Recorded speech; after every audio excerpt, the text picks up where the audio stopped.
Hey everyone, welcome back. Hey everyone, welcome back to another video here at Vintage Hi-Fi Finds. I found this Revox A77 at a thrift store, and it's in immaculate condition. Honestly, it's pristine. I'm missing one of the chrome pieces around this knob. It came with the original wheel and styrofoam. Unfortunately, no box, but cosmetically, it's pretty much perfect. You can see a little scuff here, and then there's some oxidation on this wheel, and a little bit on the other one. But honestly, it'll polish right up with some Scotch-Brite. But this unit's very, very clean. The only thing that's wrong with it is the tape counter belt is bad. So in this video, I'm going to take this bad boy apart and replace the tape counter belt. So let's rock and roll. Too far into this repair, I'm gonna give you a little once around of this machine. It's absolutely gorgeous with just a few blemishes. As you see here is a scratch, little decolorization on the bottom corner, but it just looks like it's been sitting in someone's house for a long time. This side's very, very clean. All right, let's crack into this thing. First thing, we'll pull this head guard off, and I'll grab a flathead screwdriver. And I know that we had to pull this screw.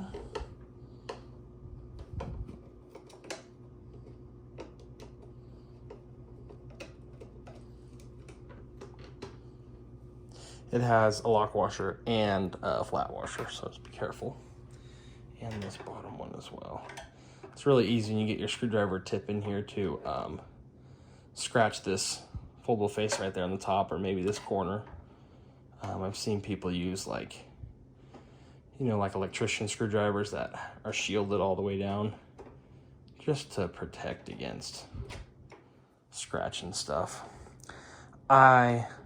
That set's in my toolbox, so. Also, some people wrap it with electrical tape just to get some insulation in there so you're not, scratching stuff up. But if you're careful, you should totally be fine. There's two. Now over here. See, I just kind of bumped it with it, just barely there. Luckily, didn't scratch or dent anything, but it is very easy to do. I'm being careful when I pull these out because I've dropped the washers all the way down in the front of the machine, had to pull it all apart to get the washer out, and that's not fun. So you kind of see, look at that. See how easy that was? Luckily, I can grab it right here. But when you drop these down in there, it's a chore getting them back. So this just pops off in that corner, in this corner, in the middle, and look at that. Very careful with the buttons, and there you go, faceplate's off. Look at, there's our counter belt right there, front and center. This is gonna be easy. I say that now, but I've actually never changed any of this before, so. Gotta be able to get it, fish it up and around here. I'm gonna kind of block the camera for a sec and get my fat head in here. Oh wow, look at the brake. It's got like Felton brakes. Wow, that's cool. I've never seen how this works. Honestly, this belt doesn't feel super bad, just the counter mechanism feels, I guess it is pretty loose. Yeah. The counter mechanism feels pretty tight. And let's see if we can't figure out where this goes. Sorry, you guys probably can't see very well, but up and behind here, there's the groove that it rides on. And we're just gonna pop this off. I'm guessing pulling that E-clip, sliding this half of the brake off, pulling the belt around. It's probably the easiest. I would guess that's the easiest, but I'm no expert at all. These are also known as Jesus clips, because when you pop them off like that and it flings across the room, you yell Jesus, and it's gone. So call them Jesus clips. But that one popped right off, and I made it look easy, but it's definitely difficult. Then I'm gonna unhook this spring. Maybe if I use some precision. Remember, we're on the last hole here, on the first hole here. I'm sure that's like a brake shoe adjustment. These are freaking too big, better off my fingers. Hopefully I'm not blocking the camera this whole time, but pop this spring off on the top. I'm blocking your line of sight, but we will pop that off like that. Oh, there's another E-clip and stuff back behind this wheel. Maybe we'll just go down around.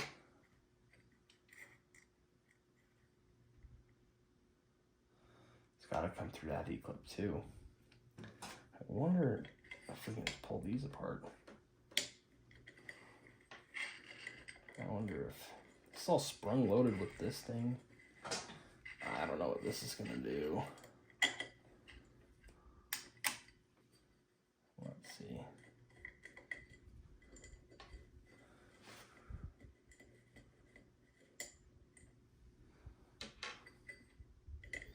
And this is where it's gonna be very easy to strip this screw. So you just gotta push and use the right size screwdriver.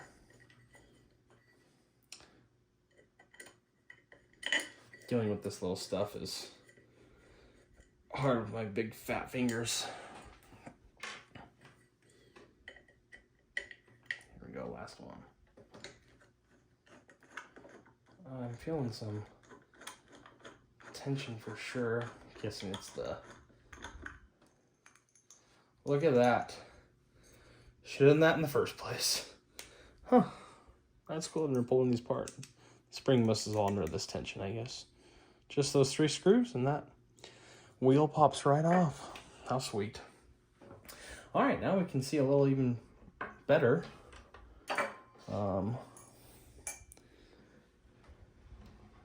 Let's see if we can't get this belt out from behind there.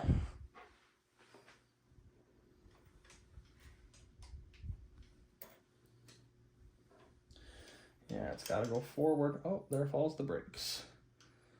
One side. And then I guess we can just run it. We only have to do one side because we'll just run this belt right off of it. Like that. And it is not wanting to come out. Oh, is it still around the wheel? There it comes. There is the belt. Let's see our replacement. Boom. That looks a little bit tighter. Oh my goodness. Yeah, look how stretched out that one is. This is from eBay. Do not know the seller, but it was cheap and it shipped really quick. And I'm sure I could get a measurement off this. This is just an O-ring. I have an O-ring manufacturer here local that could build me all of this kind of stuff, but appears to be super high quality and feels nice and tight. So we are going to get this around the motor.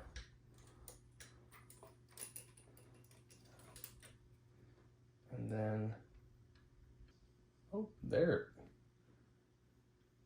I think I found it. Wish I had a little mirror I could stick in there and look behind. You guys can't even see this freaking case, I'm sorry, but look behind here to see where to click it on. There's a little groove, I believe I'm on it.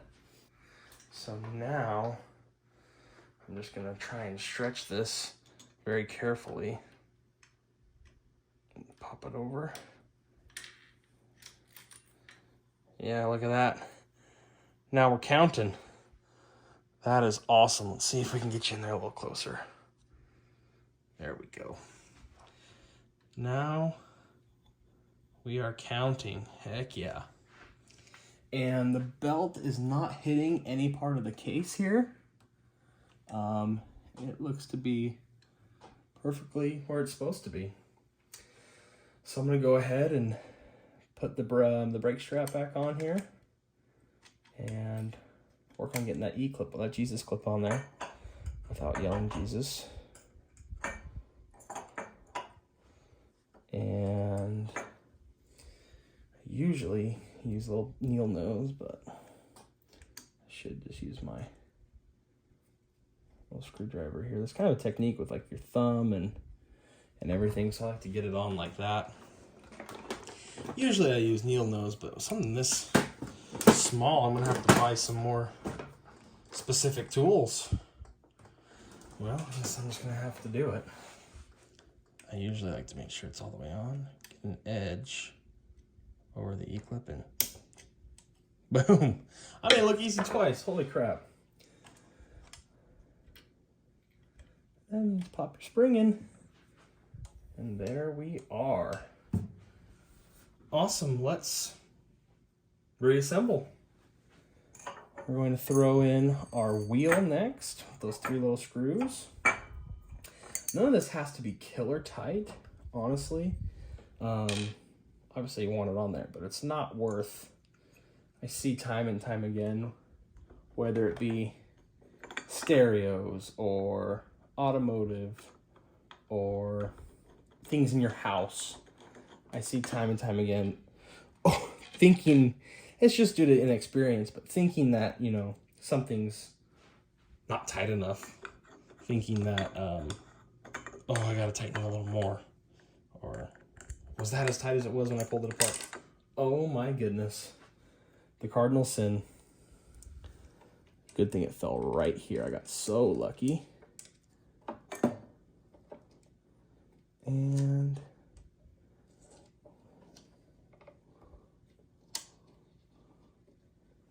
voila. Ooh, got so lucky. I almost fell in the machine. I gotta be more careful. I'm seeing people put, you know, start to get my fingers close and then hold it.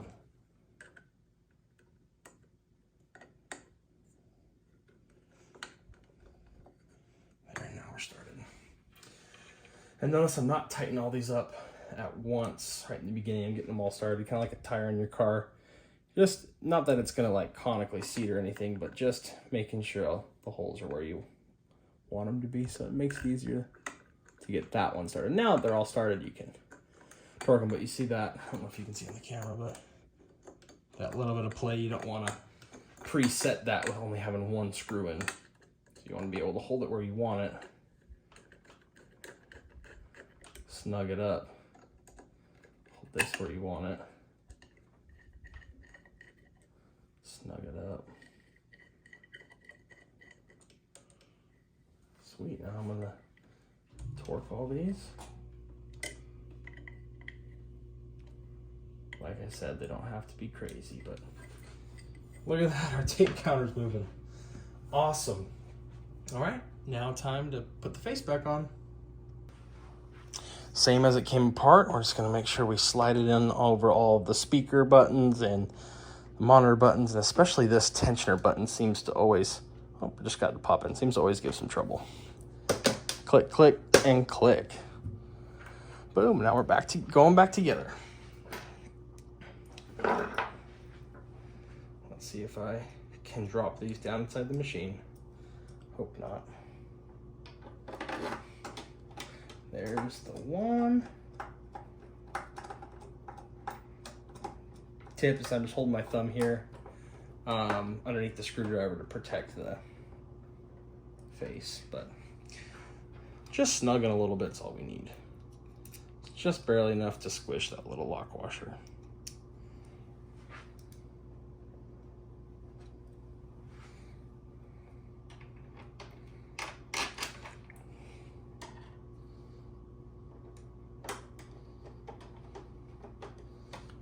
turntable's awesome, but I gotta figure out how to put a brake in it or something. Because whenever I'm using a screwdriver, it always spins on me.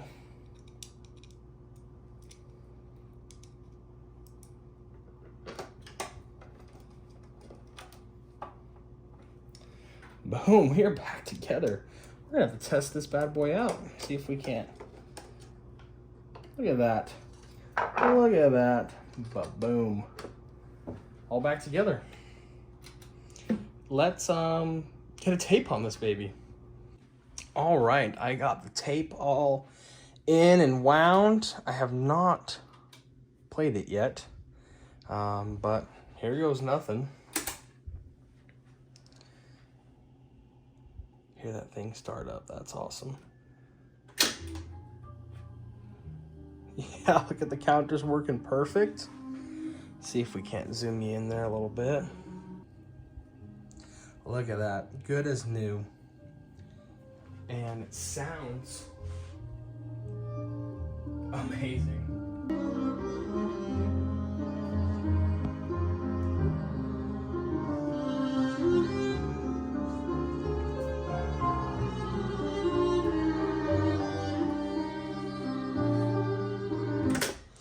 Well, there she is.